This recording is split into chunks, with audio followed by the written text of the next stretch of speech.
It's time for Around the Ozarks Sports Scene with Scott Puryear. Now here's your host, Scott Puryear. Welcome into Around the Ozarks Sports Scene. I'm Scott Puryear. Appreciate you listening and very proud to announce that we have a sponsor. Our thanks to Fast Break Sports, which is the largest selection of cards and supplies in Southwest Missouri, for jumping on board and being our ATO Sports Scene sponsor. Thank you, Fast Break Sports. It's a great move on your part because I will probably spend whatever you're spending on cards and increasing my collection weekly or monthly at Fast Break. Bought a bunch of cards for our new grandson, Jordan Walker, Cardinal cards. Stocked up on those, hoping he turns out to be what we saw in Springfield and go on to become a legend and maybe have some good investment property there. So big thanks to Fast Break Sports for their sponsorship of Around the Ozarks Sports Scene. We start off each time with our look ahead to what's coming up this week in the world of sports locally, regionally, and nationally. We start out with the Lady Bears are on fire. They sit at 12-4 overall. They're 6-1 in the Valley, and they are a perfect 10-0 at home at Great Southern Bank Arena. They'll hit the road this weekend for big games. They go to Belmont on Friday. Belmont's 13-5, and then a very solid Murray State on Sunday. So a big week for Coach Beth Cunningham's Lady Bears as they hit the road and try to keep that hot streak going. Good to see that they're getting production now out of freshman Cayman Beckemeyer from Republic. She's going to be a star over there, and she's kind of getting her feet underneath her. She had her first double-figure game, so a shout-out to Cayman there. And also Lacey Stokes, the local kid from Mount Vernon, who's really been a big boost for that program this year coming in after transferring from Missouri Southern. If the Lady Bears on fire, it's pretty much been a dumpster fire with the Bears here of late. They're 10-9 overall. They'll take a 2-6 Valley record into a Wednesday night home game with the league's best team, Drake. They visit Valparaiso on Saturday. Things have not looked great for Coach Dana Ford's Bears there. We'll touch on that a little bit later as well, but they need to kind of find a little spark here if they're going to get it going for the month of February and the postseason tournament push there. Finally, the Chiefs are back in the AFC Championship game for a sixth straight year. They've got a tall task ahead this Sunday when they take on the Baltimore Ravens, that great Baltimore defense and quarterback Lamar Jackson Sunday afternoon in the AFC title game in Baltimore. Another road trip for the Chiefs. They got it done in Buffalo on Sunday. Big finish there and defensive stands late that sent the Chiefs on back to the AFC title game. Will be a tough task in Baltimore, but again, the Chiefs have a guy named Mahomes playing quarterback, so never would bet against that. Should be a dandy. In the NFC title game, it's Detroit versus San Francisco. Right after the Chiefs take on the Ravens, that should also be a very entertaining matchup. Don't count out the Lions. It would not be a stunner if the two road teams emerge victorious this week. Our special guest today on Around the Ozarks Sports Scene is Drury Baseball head coach Scott Nasby. He's in his 12th season as the boss of the Panthers baseball program, and among his many accomplishments to this point has led the Panthers to 5 NCAA tournaments and a couple of Great Lakes Valley Conference championships. But to me, the most important accomplishment may be what he's done this offseason, restoring Meador Park to playing capabilities and the return of the Drury Baseball program to Meador for this coming spring season. Scott, thanks for joining me. Yeah, for sure. Thanks for having me on. You know, it's not enough in today's world where you've got to go replace players, find players, hope the NIL deals haven't filtered down, do all that, schedule teams, get uniforms, and then you got to go build your own baseball field. It's been a pretty busy year for you, hasn't it? Yeah, it's been a little more than a year with this process going on, but it's been something that the program has talked about for years, and the city's talked about for years, and decided to go ahead and go for it and see if we could get there, and we're about done with this first phase of it. So we're really excited to get that up and running here in about 8 to 10 more days of good weather. Good deal, and it's Mark Worley Field at Meador Park, correct? Yep, Mark Worley Field at Meador Park. The whole complex is still Meador, but for the next 10 years at least, will be Mark Worley Field, courtesy of our lead gift from Brian Majors. And artificial turf throughout. Tell us about some of the other improvements to your new Meador Park. Yeah, so it's full turf, and then it's AstroTurf. So AstroTurf is pretty much the highest quality turf you can get, and then we upgraded the infield as well to even a higher quality one that they have, so it lasts a little bit longer. You know, the life on the turf it's got an 8-year warranty, but there's going to be plenty of spots that'll wear out, and you know, the batter's boxes will replace probably 2-3 times a year. The mound will break down a little bit. But the extra density turf in the infield should buy us a little bit more time, and we wanted to make sure we definitely didn't skimp on the quality of turf that we got. New outfield fence by Carnahan White. They did a great job with that. It's a metal fence all the way around. It's 12 foot all the way around, so it's what the center field batter's eye used to be. But the only spot it's a little bit lower is the scoreboard, because we didn't replace that, so it's a little 8-foot cutout, so the scoreboard can still be seen from everywhere. New foul poles. We tore down the benches. The team built new benches in the dugouts. We have new bat racks. We transformed our container that houses the mower that we no longer need, and the bunker rake we don't need, into like a pitcher's clubhouse with 2 overhead doors and some lights in there, and it'll be some weights. So we're going to have a camera system. It's a 6-camera system that is kind of an AI run system that anyone can access any of the 6 cameras from anywhere in the country. And if you want to watch your son play first base and not watch any rest of the game, you could just watch the first base camera the entire time. What about lights? New lights too, I assume? Nope. Lights are the same. Lights still work. To get new lights was $587,000. So that was not on the list of the most important things to get done. We would still like to do the stands. That's kind of the next phase that we have in terms of asking donors and raising funds. Is we'd like to pretty much gut the stands, leave the press box for now, but go full concrete and then build up some stands. And so that's kind of the next thing we'll get moving once we get done with all this. But we still have a little bit of work on the field, and then a little bit more work at what we call Lake Meador, that if you drive by today, Lake Meador, I've been told, is in full effect today. Well, so you know, the main goal was to get this playable and ready to go for spring of 24 now. So there are phases, and there's plenty of things you still want to do in conjunction with the park board to make it the best facility in town. Yeah, we would like to, we'd like to host big events, and this summer we've got quite a few. We haven't really released all those things yet, but we're going to have some high school games there that we're letting teams play and, show off the facility. I think we have 5 different tournaments coming throughout the year. We're going to have some 11U tournaments because my son's 11, so we're going to bring some teams in so we don't have to travel around the country to play.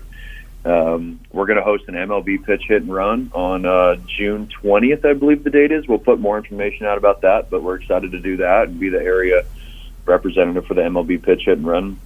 And then gives us a chance to be the best Division II park in the region, where we recruit against and are compared against, other programs in the region that have all turf and have a field on campus. And we obviously couldn't fit a field on campus, although I have walked it off numerous times that if we take some parking lots and buildings out, we can. But they're not all for that at this point, right? Yeah. Yeah. You've had a great relationship with the U.S. Ballpark, now Sky Bacon Stadium, and the move down there.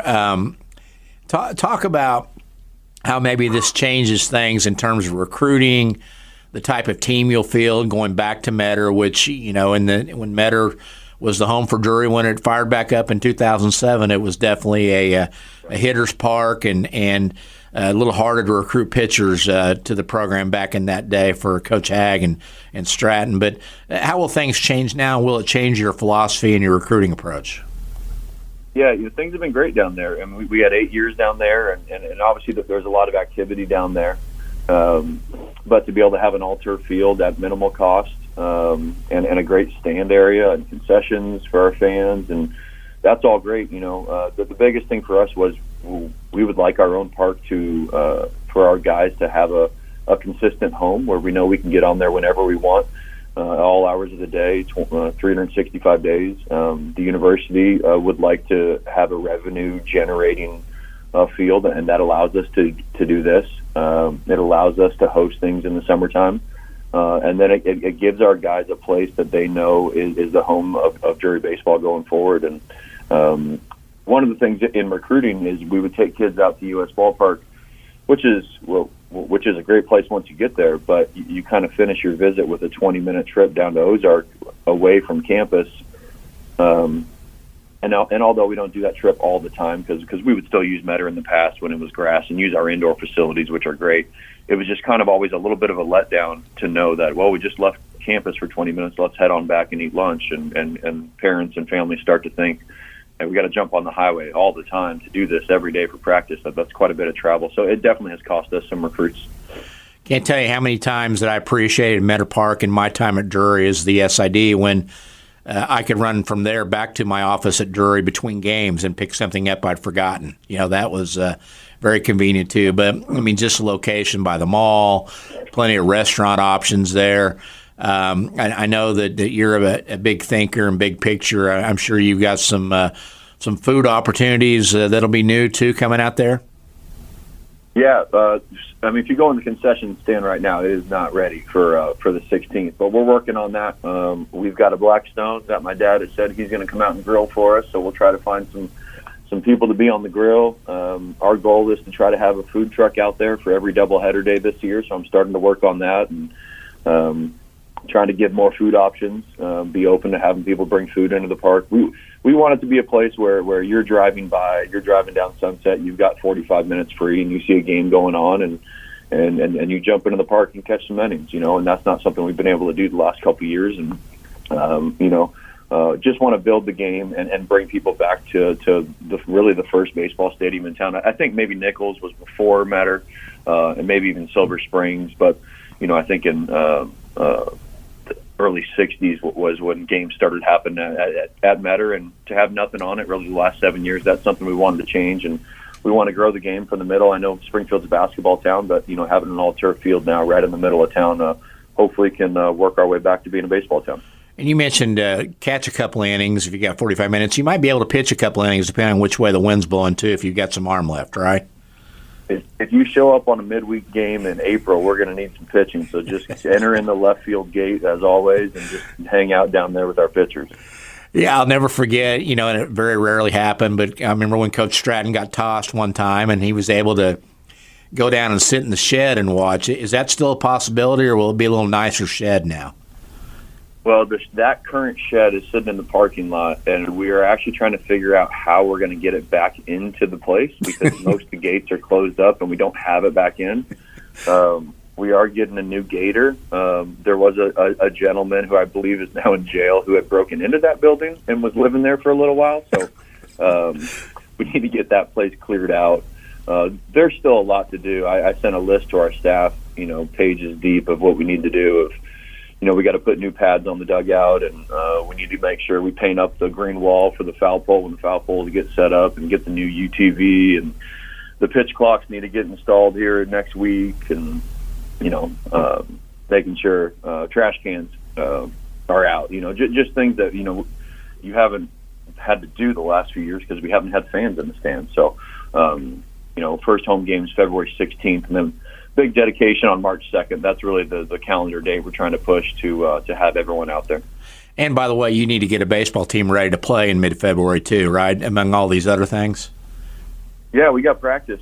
So we got practice and games. So there's some D2 teams that open up this weekend. We don't play until the 16th. So we still have a few weeks to go, thankfully, since the field's not ready. But yeah, we return most of our offense. We return a really good group of pitchers, and then we're very young beyond that. So we need some young pitchers to step up and have some competition for some spots for sure, offensively and defensively. So the next 3 weeks would be big for us to, the focus has been Meador and fundraising for me and has really taken away from the amount of coaching I've been able to do the last year and a half. And so now that we've got this done, I'm excited to devote more time back into what I really love doing, coaching and not fundraising. You've done an amazing job of getting this thing up and ready to go. And it's no secret times are tough for colleges across the country. Budgets are being cut, sports are being cut.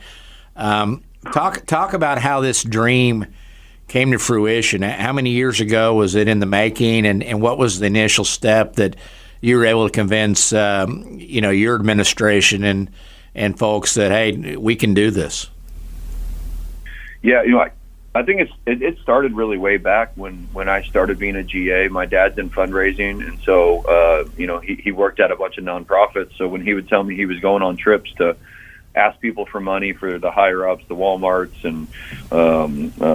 and everyone around town, and say see if they got any extra money to Turf Meador. And so it was just kind of a running joke around the program for years, And then when you started seeing more and more fields pop up with turf, it was something that was probably inevitable that we have a field already sitting here. The Parks wants us to take care of it and have games here that give us an opportunity to find money. So at the time was able to convince President Cloyd and Corey Bray that I would like to pursue, fundraising, and the Parks was not in a position to raise those funds at that time. So we started, Marie Mulvick and I, asking for large gifts, and got shot down a lot. And as Stratwood said, I got turned down more than a bedspread, and had a lot of meetings where had good positive vibes, and then nothing came of it. But then had a handful of donors that stepped up in a big way. Scott Jacobs being one of those first donors that said they were on board, and then Brian Majors pulled the trigger a few days before our deadline. Had an anonymous donor make a very generous donation, and he helps out with a ton of things in town and never wants his name attached to it. And then John Cooper with Harry Cooper has been one of our best donors, just because he helped us with a lot of in-kind stuff. So that went a long way, And then families that have current kids and former kids and alumni and current big leaguers who are alums have given, and people who have no affiliation with the program that just want to see this part come back to. I went and watched my grandfather play games there when I was a kid, or, I played baseball there when I was a kid. And then even going down to the advertising we have advertising all over the outfield wall with Will Fisher and Ally HVAC. And I think we have 17 advertisers out there on the outfield wall that we're going to put up this week. So that green wall becomes fully advertised by the end of the week. Great stuff. And again, the first game at the new Meador Park, the refurbished Meador Park, February 16th. Through the 18th, Missouri Western's in. That's a Friday through Sunday. Am I correct? Was it Missouri Western back in 2007 for the first one or not? No, Truman State was that first game. That's right. But I think we played Mo West. I think the second series there. Is that going to be kind of special for you? I mean, you were an assistant when it opened up for college baseball the first time in 2007 for D2 baseball, and now again this time. Yeah, it's going to be great. A lot of our alums are wanting to come down and reaching out, and I think we'll have a lot of people who came to the games back in the past that maybe the little trip on the highway prevented them from coming the last couple of years. But to have camps and to have games out there and to put the lights on when we need to and play some JV games out there, it's going to be a fun time. That's for sure.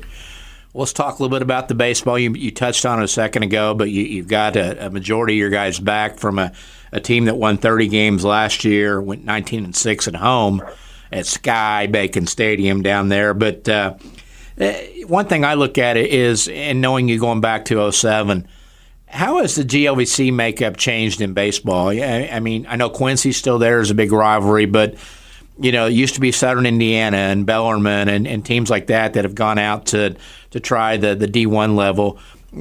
What is the league like now for the Panthers in 24?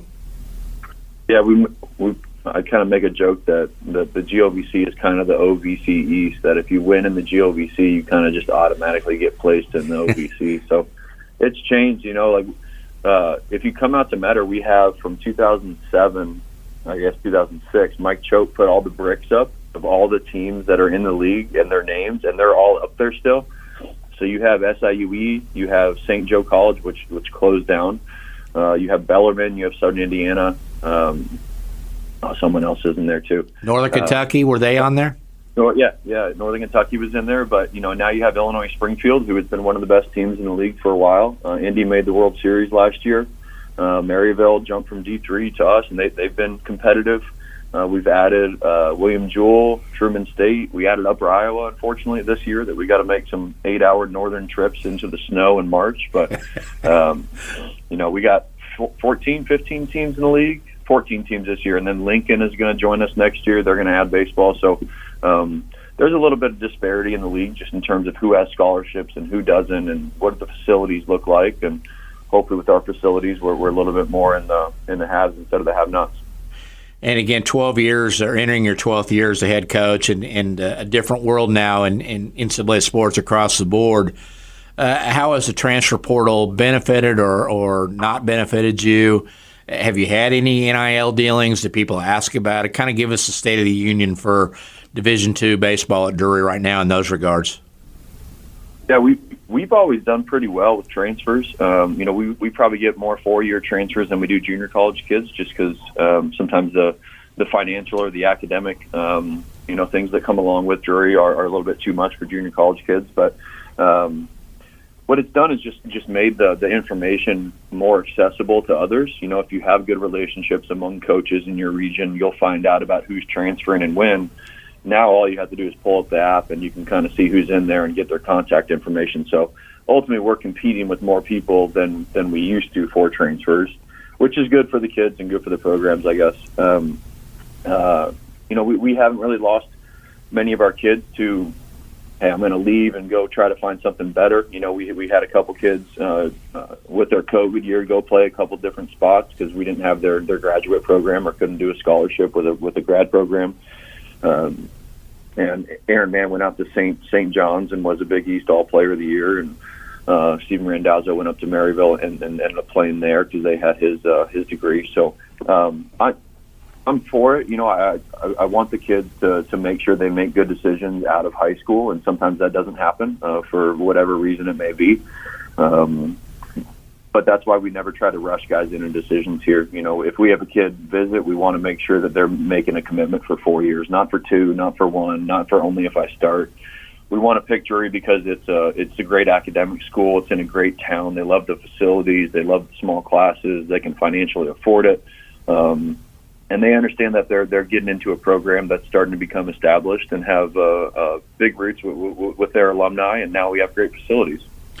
One thing I've always loved about Drury, and Keith does the same thing down the road, but you'll always see local kids on the roster. And I know it may mean they go somewhere else and you bring them back as transfers. But, I look down your roster now, and you got a Shafitzel from Hillcrest, and a Burke from Galena, and a Harrington from Republic, and McInnes from Kickapoo, Kaiser from Willer, a couple Glendales there with Elmer and Carter Lewis. That's always going to be your bread and butter, isn't it? Is find the local kids, whether they start with you or whether they go away and come back.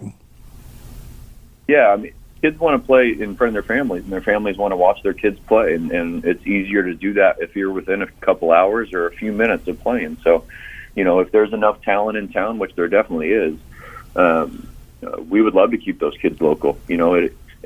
It has to be a good fit on all aspects, academically, athletically, financially. It needs to be a good fit. And, some kids want to get away and go away for college, and I can't change where Drury is, so that's one thing. But, if the kid wants to allow their families the ease of being able to see games and play locally, it's one of the reasons why Luke Burke decided to come back is, he went to Neosho, had a great year there, 2 years there, went to Auburn, and then he got 8 at-bats at Auburn. And, his dad and grandpa and great uncle are jumping in the car every weekend watching games, but not getting to see him play. And, he said, I really just want to have my family see me play, and I want to get back on the field. And so last year, he had 15 doubles, 10 home runs, and 44 ribbies, and played every single game for us. So we would love to keep local kids local, that's for sure. After that, we'll try to go outside, but still try to find guys really within the 3-4 hour window. There's something about baseball in the Ozarks that people get jobs and they don't leave, and they stay put. And, you see it at the high school levels. We've got great high school baseball in the Ozarks. The college levels, you learn from a great one there, and Mark Stratton and Coach Hag and those guys, and you've carried on with that to what you've been doing for the last dozen years. But it started back in high school with Strat, but then you went over with Keith Guttin at Missouri State and became a Bear. And kind of talk about what those two guys, Stratton and Guttin in particular, meant to you, what you're doing now.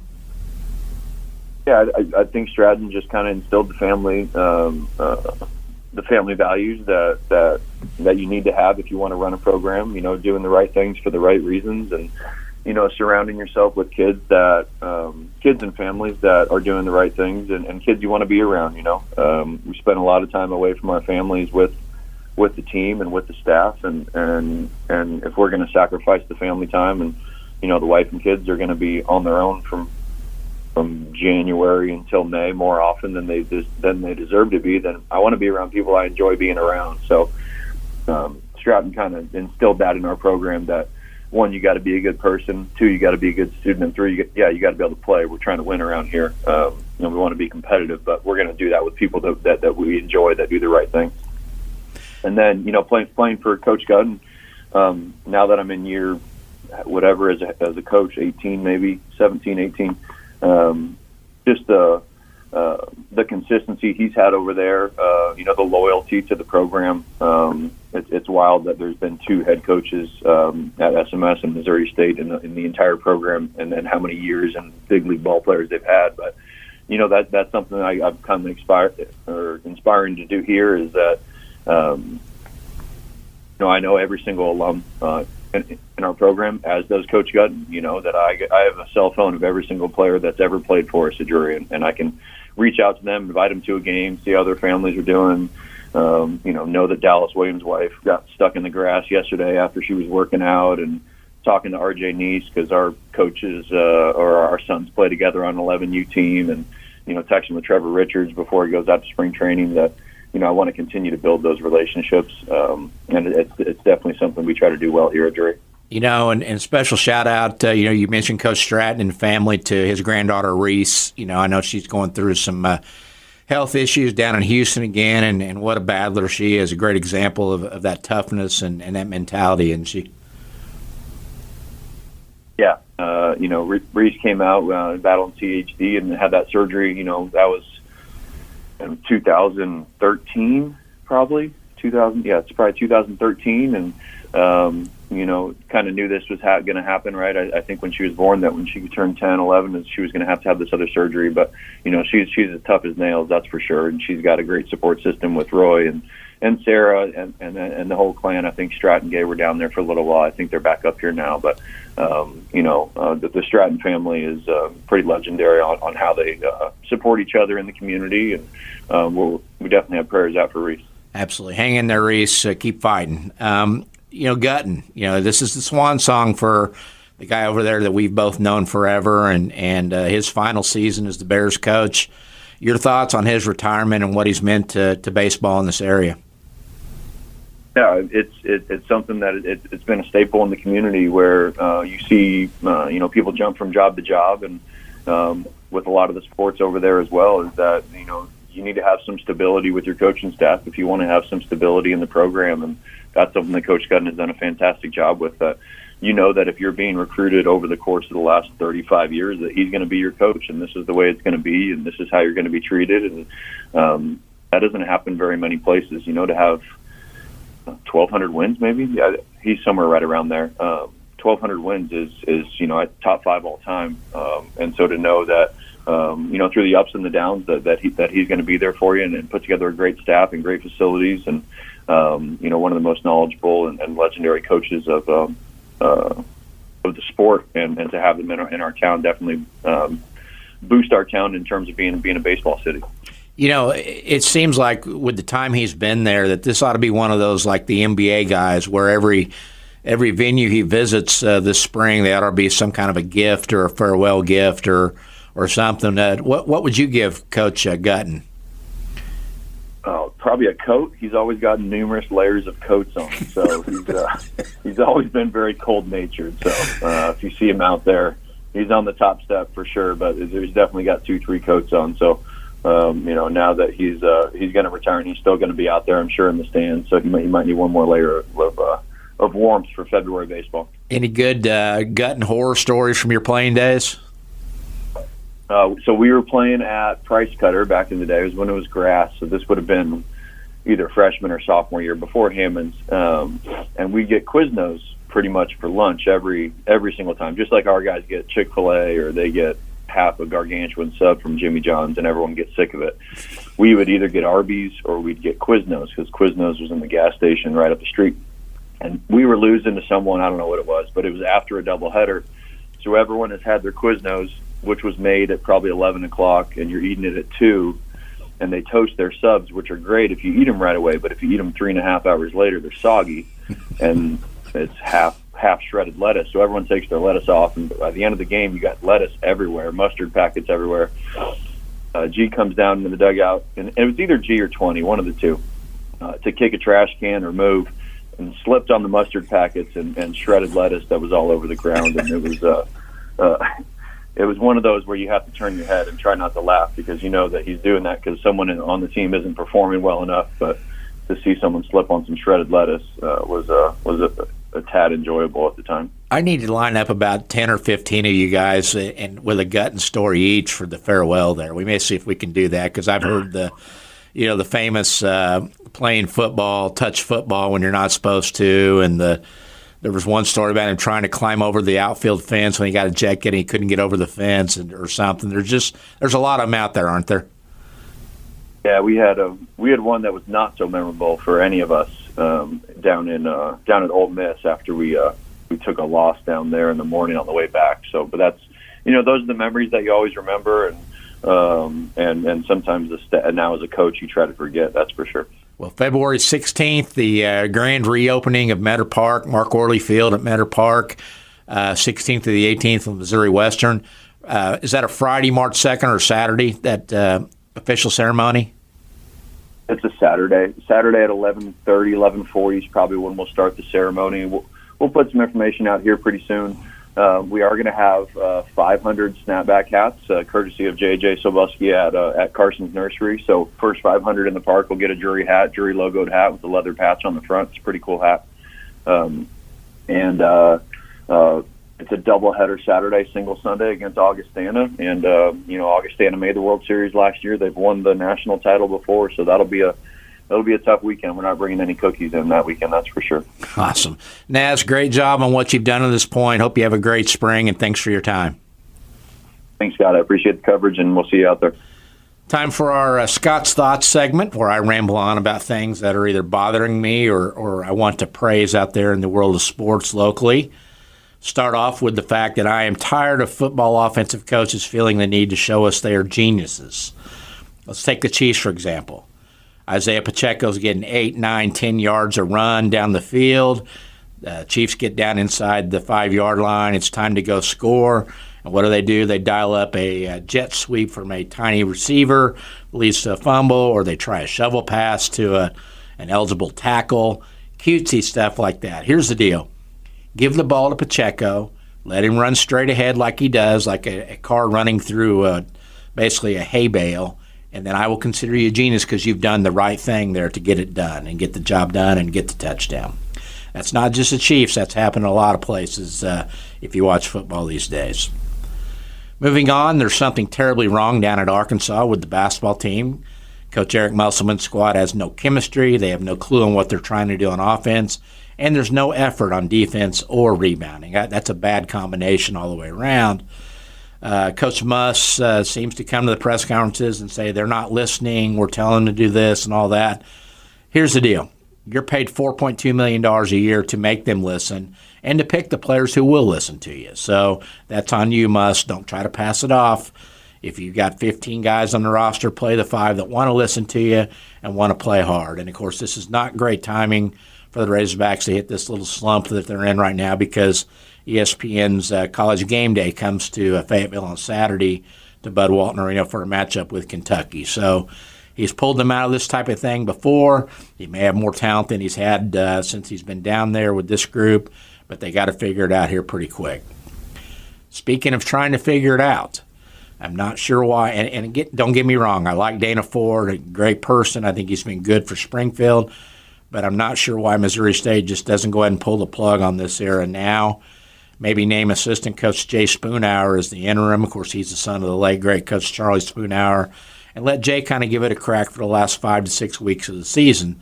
See if there's a little spark they can catch there and turn this thing around. Because, one, it eliminates any suspense with Bears fans as to whether the Missouri State administration is going to pull the trigger after another disappointing year. You get that done now. You've told them, okay, this job will be open after the end of the season. Number two, well, that might put a few more butts in the seats too because there's a little bit of hope. But number two, it also gives Jay Spoonhour a chance to see if he can get this team rallied and maybe make himself a candidate for that job. So I could see a twofold of benefit there. Of course, as we mentioned, the Bears play Drake Wednesday night. They'll probably beat Drake at home and make this all a moot point. But if they don't, if it's another bad home showing, it may be time to go ahead and maybe make Spoonball 2 a thing for at least a few weeks here. Finally, our hats off to former Lebanon basketball star Reagan McCowan, who is lighting it up as a freshman at Western Illinois. She's averaging about 15 points and 7 rebounds a game. She's been named the freshman of the week in their conference multiple times. In this new age of transfer portal movement and poaching of talent, it's going to be very interesting after the season's over to see who is lighting up her phone and trying to figure out if she wants to come closer to home or maybe move up to another level of D1 basketball there. Also, we want to let you know that one of the easiest ways you can stay connected with our podcast and all of the Around the Ozarks content is through the Around the Ozarks app. With Around the Ozarks app, you have access to the audio versions of every podcast all in one place. That includes Around the Ozarks in 5, Wake Up Weather with Abby Dyer, Rewind with Woody and Janet, this podcast, Sports Scene Around the Ozarks, and then Ned Talk with Ned Reynolds, among many more. And if you like the video version Around the Ozarks in 5 or Wake Up Weather, they're accessible on the app there too. Just click on our big logo on the scroll at the very top of the app. We know that on Facebook or social media it may be hard sometimes to find the latest episode, so the app makes it easy to find and listen to or watch us anytime, anywhere. Just go to your phone's app store, search for Around the Ozarks, and download the app. That's going to do it for this week's pod. A big thank you again to our new sponsor, Fast Break Sports, home of the area's largest collection of cards and supplies. And as always, thanks for listening. We'll see you next week.